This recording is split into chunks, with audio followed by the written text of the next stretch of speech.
어제 이어서 이제 우리는 모압이 어떻게 수치를 당하는가에 대해서 이야기를 하고 있습니다. 모압이 이렇게 수치를 당하는 가장 근본적인 이유는 바로 그들의 교만함 때문이었습니다.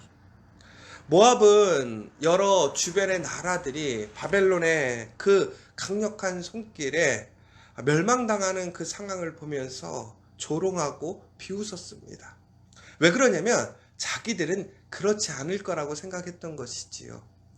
자신들의 어떤 지정학적인 그 위치들, 자기들이 가지고 있는 군사, 또한 업적, 또 그 풍요로운 그 유명한 도시들, 본인들과는 전혀 상관없는 이야기인 것처럼 생각했던 거예요. 더 나아가서 새롭게 떠오른 그 바벨론의 그 강력한 손길, 무섭지 않은 것이지요. 그래서 그 손길에 무너지는 나라들을 비웃고 조롱했다라는 것입니다. 그런데 중요한 것은 바로 그 모든 사실, 그 모든 일들을 이끌어 가시는 분이 누구냐? 하나님이셨다라는 거예요. 여러분이 잘 아시는 것처럼 모압은 아브라함의 그 씨앗입니다. 그런데 그의 형제인 것이지요. 원뿌리인 이스라엘이 그 바벨론의 손길에 무너지고 더 나아가서 하나님의 말씀에 그 징계의 심판이 일어난 그 시점에서 모압은 전혀 두려움이 없는 거예요. 왜? 자신들은 자신 있거든요. 교만해요. 오늘 말씀을 보면요, 그들이 얼마나 교만했는지가 나오는데, 우리가 모압의 교만을 들었나니 심한 교만 곧 그의 자고와 오만과 자랑과 그 마음에 거만이로다. 제가 이 단어들을 잘 찾아보니까 교만, 거만함, 자만, 오만함, 이 단어들이 약간의 차이들이 있긴 있어요. 우리가 그 단어들을 들으면 그 뉘앙스를 알잖아요. 그런데 흔히 얘기해서 우리가 겸손하지 못한 이렇게 오만하고 교만한 그 모든 단어들이 그 모압 사람들에게 표현되고 있다는 거예요. 특별히 심히 교만하였다라고 나와 있는데, 이 심이라는 단어를 우리 히브리어로 보자면 최상급이에요. 그러니까 그 주변에 많은 나라들이 다들 교만했어요. 하나님을 인정하지 않고 자신들의 역사, 군인들, 어떤 무기들, 뭐 자기들이 믿고 의지하는 그 우상, 그런 것들로 인하여 얼마나 교만했는지 몰라요.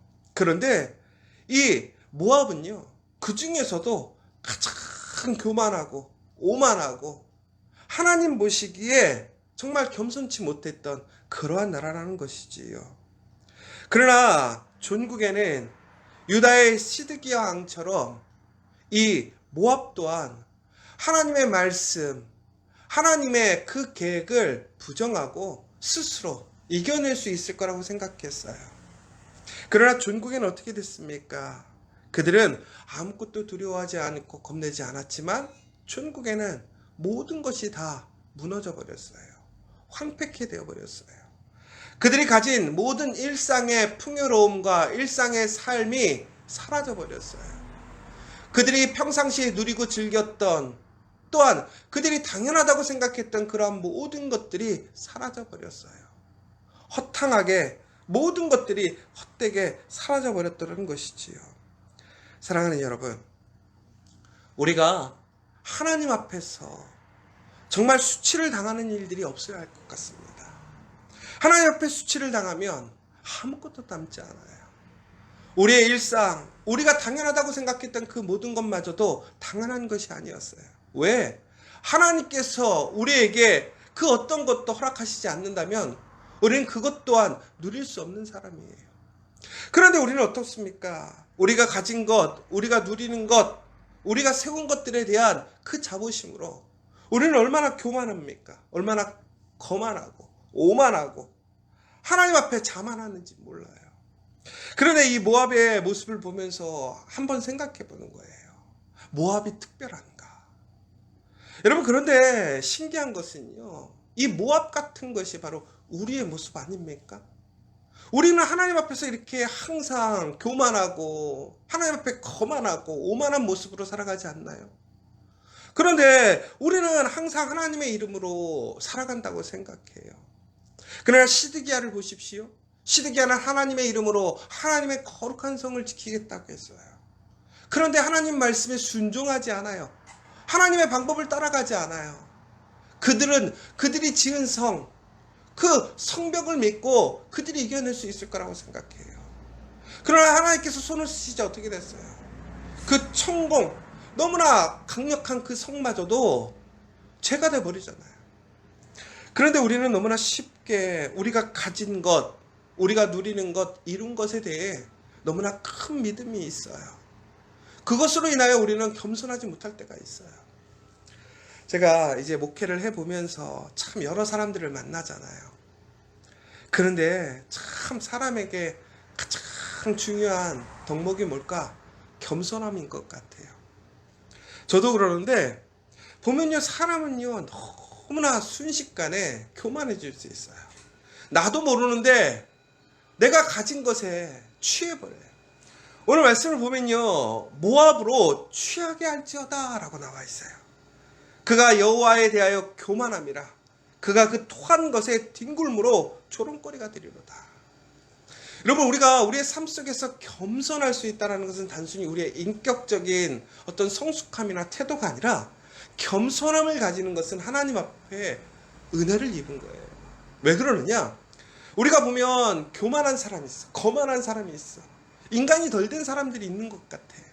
그런데 우리가 그것에 대해서 성내거나 같이 응대하지 않아요. 왜 그런지 아십니까? 그 교만의 최후가 뭔지 아세요? 결국에는 하나님의 심판이에요. 징계예요. 그러니까 교만하고 거만하고 오만한 자는요, 자기를 믿는 자는요, 천국에는요 실패하고 넘어지게 되어 있어요. 왜? 그것이 하나님의 뜻이에요. 그러니까 우리는 그러한 자들 앞에 동일하게 그들과 싸울 필요가 없는 거예요. 그럼 반대로 마찬가지 아닙니까? 우리가 하나님 앞에서 이렇게 교만하고 또 하나님 앞에서 오만하다면 우리의 최종적인 결과는 어떻게 될까요? 우리가 열심히 교회를 다니고 하나님 앞에 찬양하고 그런다 할지라도 우리가 하나님 앞에 겸손하지 않고 하나님을 인정하지 않고 하나님의 말씀대로 겸손하게 순종하지 않는다면 우리는 하나님의 은혜에 머물 수 없는 거예요. 참 많은 사람들이 처음에는 겸손하게 시작해요. 그런데 정말요, 우리가 엄청 우리 스스로를 바라보면요, 우리가 교만해지는 게요 특별한 거 아니에요. 일이 조금만 잘 돼도, 우리 아들이 조금만 잘 돼도, 내 사업장이 조금만 유명해져도, 내가 생각하는 게 조금만 잘 풀려도요, 우리는 세상에서 모든 것을 다 할 수 있고 내 뜻대로 다 할 수 있을 거라고 생각해요. 그러나 우리가 계속 말씀을 통해서 보지 않습니까? 우리가 얼마나 무력합니까? 이 위기 속에서 얼마나 수치를 당합니까? 아무도 도와줄 수 없고 나 스스로 내 몸을 지킬 수 없고 우리 자녀도 지킬 수 없는 그런 나약하고 연약한 존재예요. 사랑하는 여러분, 하나님 앞에 교만한 자들은 결국에는 수치와 무는 짓밖에 없습니다. 이 모압이 오늘 철저히 하나님 앞에 이렇게 심판을 받는 이유는 그들의 교만 때문에 그렇습니다. 여기 계신 여러분들은 정말 하나님 앞을 간절히 소망합니다. 그래서 하나님 앞에서 우리가 더욱더 간절히 신실하게 무릎 꿇고 기도하는 그 사람이 되십시오. 여러분, 하나님 앞에 이렇게 겸손하게 기도하는 자의 소리에 하나님은 귀 기울이셨어요. 그 예배당에서 너무나 힘들게, 너무나 어려워서 목소리도 나오지 않는데 기도했던 그 여인의 기도, 하나님 앞에 철저히 정말로 부끄럽고 너무나 힘들어서 엎드려져서 기도했던 그 기도의 소리에 바로 그러한 사람들에게 하나님의 은혜의 역사가 있는 거예요. 그러나 하나님이 주신 그 은혜와 능력을 잊어버리고 본인들이 가진 것, 본인들이 누리는 것, 하나님이 주신 그 목적을 잊어버리고 스스로 무엇인가를 할 수 있고 내가 뭔가 특별한 존재, 내가 무엇이든지 할 수 있다는 그런 착각에 빠진 사람들은 전국에는 하나님의 말씀을 듣지 못해요. 왜? 취해버리거든요. 사랑하는 여러분, 우리가 깨어있으라고 그러잖아요. 깨어있는 게 뭐예요? 하나님 앞에 철저히 낮아지는 거예요. 나에게 하나님이 주신 그 은혜를 감사하는 것은 잊지 않아야겠죠. 그러나 항상 우리는 그 가운데서 하나님 앞에 우리는 겸손하게 정직하게 나아가야 될 줄 믿습니다. 그러면 우리는 하나님의 그 은혜 안에 머물 수 있어요. 하나님께서는 겸손한 자에게는 은혜와 기회를 주십니다. 그러나 교만하고 오만한 자에게는 심판만이 있음을 오늘도 다시 기억하시면서 정말 여러분들 겸손하고 덕을 세우고 아름다운 그 믿음의 사람, 그래서 전국에는 어떠한 위기와 어떠한 위협 속에서도 하나님의 신실하신 보호함을 통해서 승리하는 저와 여러분 되시기를 간절히 소망합니다.